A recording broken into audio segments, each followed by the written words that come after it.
Última parte de conversación con Silvia Piceda, sobreviviente de abuso sexual infantil durante la adolescencia, y Sebastián Cuatromo, no sé si lo estoy diciendo bien, sobreviviente también de abuso sexual infantil, pareja.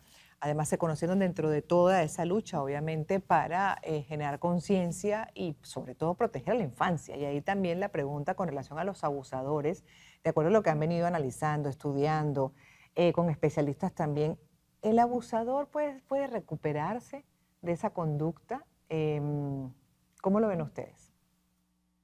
Lo que nosotros vemos, y que lo hemos visto en la práctica de más de un compañero, pensá que desde hace 11 años tenemos grupo de pares una vez por semana, todas las semanas del año. Significa que conocemos el testimonio de miles de compañeros y compañeras. Sabemos que personas que han sido abusadas por su padre en su momento, años después, ese mismo hombre abusa de las nietas. Dios. Sabemos que cuando un compañero o compañera se denuncia sobre un abuso, empiezan a aparecer otras víctimas del mismo abusador. En el caso de Sebastián, el hermano marianista que abusa de Sebastián tenía múltiples víctimas. O sea que lo que nosotros vemos es que por lo menos sin intervención siguen abusando toda su vida. Por eso es tan importante para nosotros como prevención lo que nosotros decimos el no permiso social a los abusadores. ¿Qué es este no permiso social? Por ejemplo, en mi caso, cuando fui abusada, yo se lo dije a mis padres y mis padres no hicieron nada. Ese no hacer nada significó, no se volvió a hablar más del tema en mi casa y nadie fue y hizo nada con estos agresores, ni denuncia, ni siquiera denuncia dentro de la familia. Nosotros vemos en compañeros y compañeras que cuando una compañera o compañero se anima a hablar, muchas veces, muchísimos años después, en la familia le dicen por qué venís a decir ahora esto del tío, del abuelo, del vecino. Entonces, ¿y qué pasa?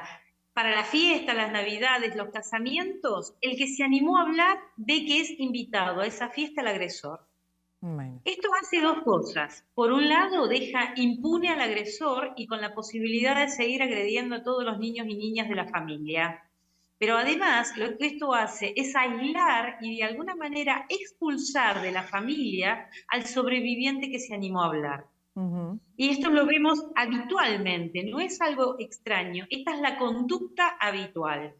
Esto ha pasado también dentro de la Iglesia Católica, en los casos que conocemos, en los cuales cuando se enteraron sobre algún religioso que tuvo una denuncia, lo que hicieron a lo sumo fue cambiarlo de lugar. Y lo único que han hecho con esto es multiplicar los abusos en todos los lugares donde estos hombres fueron de alguna manera cambiados de función y demás. Si siguen estando en contacto con niños, niñas o personas vulnerables, van a seguir abusando. Sí, Por eso nos parece que por un lado está el trabajo del Poder Judicial y por otro lado está el trabajo de la sociedad toda. Y esto de yo siempre digo que cuando una persona de tu entorno habla, aunque tenga 50, 60, 70 años, porque a veces se le dice, ¿por qué venís a hablar ahora? Tomar que primero es algo maravilloso que alguien nos esté eligiendo para contarnos esto que le pasó, y además sentir que esto es como un faro de luz que puede ayudarnos a proteger, si aún está vivo este agresor, ayudarnos a proteger a niños, niñas, sabiendo que por lo menos tienen que mantener distancia de esta persona. Mientras tanto, el Poder Judicial vea cómo seguir las causas judiciales. Nosotros, por ejemplo, en su momento presentamos al Estado argentino, intentamos de alguna manera que los diputados de nuestro país hicieran alguna ley o trabajaran en alguna ley laboral, por ejemplo, para saber, una vez que los agresores salen de la cárcel, saber a dónde van a trabajar. ujú. Porque ¿O no dónde esto de que, viven? bueno, ¿Dónde se instalan? ¿En qué zona residencial? Porque eso lo tiene también Estados Unidos. En Estados Unidos hay una lista. Uno consulta esa lista y sabe quiénes han sido acusados, señalados, sentenciados por pederastía, abuso sexual infantil, pues pedofilia.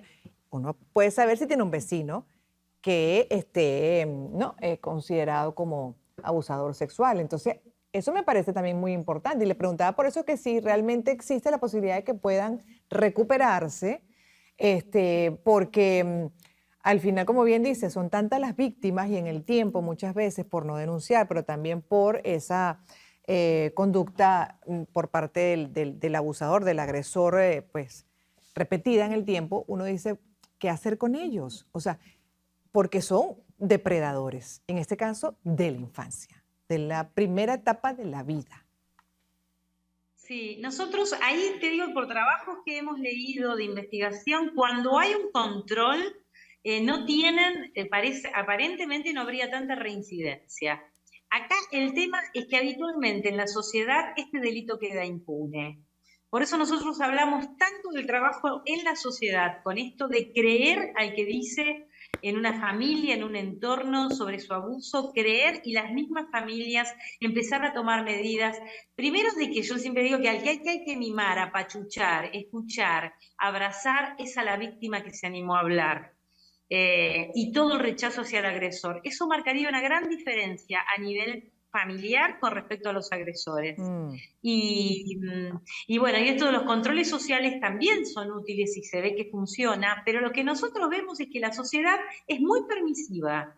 Nosotros decimos que hay un permiso social hacia los agresores y este permiso social lo da la postura de poco compromiso y de realmente quedar en esa postura en la cual, uy, no termino de creer lo que dijo fulana o lo que dijo fulano, y ahí está la cosa terrible y la impunidad de los agresores. Si como sí. sociedad nos ponemos a asumir esta grave violación a los derechos humanos de infancia y trabajamos la protección de los niños, nosotros estamos seguros, por un lado, que la vida de los niños, aunque hayan sido agredidos, no va a tener las dificultades que han tenido las nuestras, que nos pasamos décadas cargando con síntomas, La cargando con cruz. múltiples sensaciones corporales y no sabíamos lo que nos pasaba o por Ujú, qué era. O sea que también cómo recibimos a los heridos marca el pronóstico.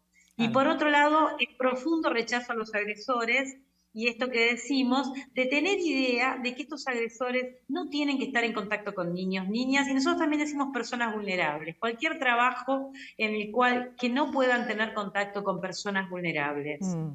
Gracias por haber estado con nosotros, por haber compartido, bueno, este testimonio además como sobrevivientes de abuso sexual infantil. Silvia Picea, Sebastián Cuatromo, son pareja también y en ese trabajo conjunto, pues ahí formaron familia, hoy compartiendo esto, además desde, obviamente, el propósito de generar conciencia, protección, cambio social, para ser efectivos en cuanto a la custodia, al resguardo de nuestros niños y adolescentes. Gracias a ambos una vez más. Me toca hacer una pausa en unos minutos más.